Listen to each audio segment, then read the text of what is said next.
అరే మన చిన్నోడికి పిరికితనం అంటారా ఎన్టీఆర్. ఓ ఏం ఆడుతున్నారు. Yes as we know today is Devara trailer day. ట్రైలర్పై నాకైతే ఎక్స్పెక్టేషన్స్ ఉన్నాయి. ఎందుకంటే ప్రీవియస్ ఫిల్మ్ ఆచార్య అయినా కూడా డైరెక్టర్ది ఎన్టీఆర్లో ఉన్న ఒక కొత్త యాంగిల్ని జనతా గ్యారేజ్లో చూసాం. అంటే అప్పటి వరకు ఎంత మాస్గా ఎంతలా చేసినా సెటిల్ పర్ఫార్మెన్స్ అనేది ఎన్టీఆర్ నుంచి ఎక్స్పెక్ట్ చేయాలి ఎవరో కూడా. అండ్ మహేష్ బాబుతో శ్రీమంతుడు చేశాడు. మహేష్ బాబుకి ఈజీ, బట్ ఎన్టీఆర్ ఎలా ఉంటుంది అనుకున్నాం, కానీ ఎన్టీఆర్తో కూడా అది ప్రూవ్ చేశాడు. కాబట్టి నాకైతే ఎక్స్పెక్టేషన్స్ ఉన్నాయి ట్రైలర్ పైన, సినిమా పైన. అండ్ ట్రైలర్ కట్స్ కూడా బాగుంటాయి ఈ డైరెక్టర్. సరే ట్రైలర్ అయితే వచ్చింది, ఎలా ఉందో చూద్దాం, మాట్లాడుకుందాం. So let's watch the trailer of Devara.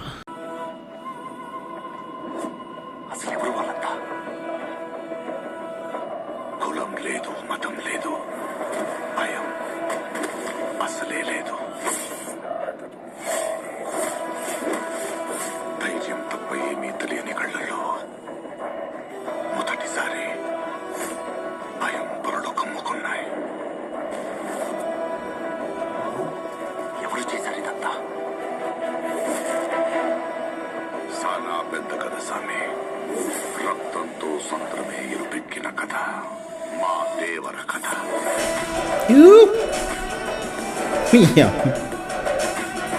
One second. సొంతమే ఇరుపెక్కిన కథ మా దేవర కథ.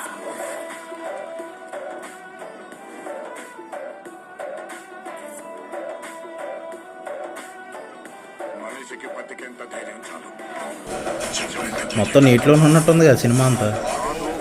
అని మీరు మళ్ళీ ఆ ధైర్యాన్ని కూడగలిస్తే ఆ ధైర్యాన్ని సంపే భయాన్నైతా.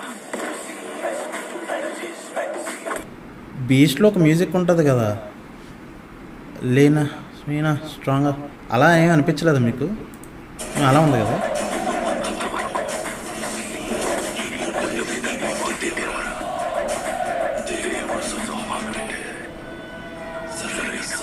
దేవరా అంటే మనం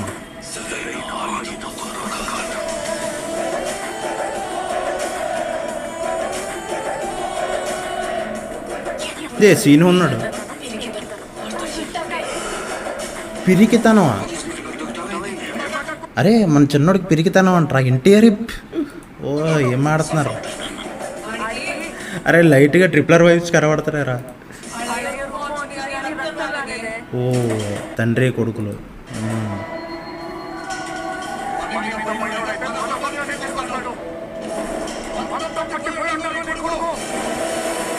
ఓడి అమ్మా, షార్ట్స్ అయితే అదిరిపోయినాయి.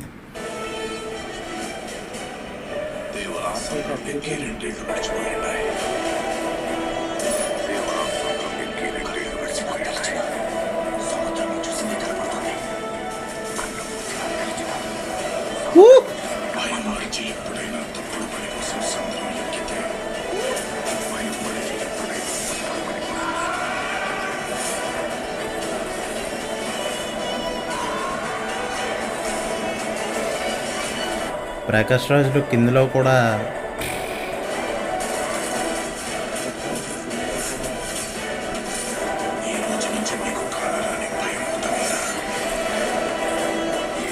ఏందో ఒక్కదాని మీద ఒక్కొక్కటి పెట్టాడు.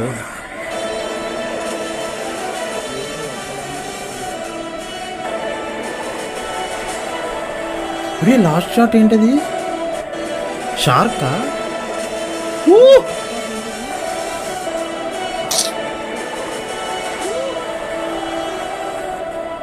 నైస్. ట్రైలర్ స్టార్టింగ్లో చూపించారు కదా, అది కొంచెం ఆచార్య సెట్ టైప్లో అనిపించింది.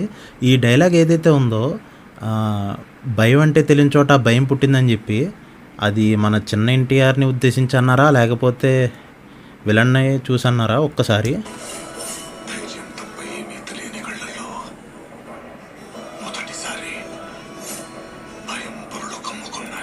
మనిషికి బ్రతికేంత ధైర్యం చాలు, చంపేంత ధైర్యం కాదు. ఇది క్యారెక్టర్ని డిస్క్రైబ్ చేసే డైలాగ్ ఇది. ట్రైలర్లో కొన్ని షార్ట్స్ అయితే చాలా బాగున్నాయి, లుక్ కూడా బాగుంది. ఇంకా పెట్టచ్చేమో అనుకున్నాను కొన్ని షార్ట్స్ అయితే. పర్లేదు, ఎక్కువ రివీల్ చేసినా అంత మజా ఉండకపోవచ్చు. ఓవరాల్గా ట్రైలర్ అయితే గుడ్, బాగుంది. సపరేట్ రివ్యూతో మళ్ళీ కలుద్దాం. ట్రైలర్ మీకు ఎలా అనిపించిందో కమెంట్ చేయండి.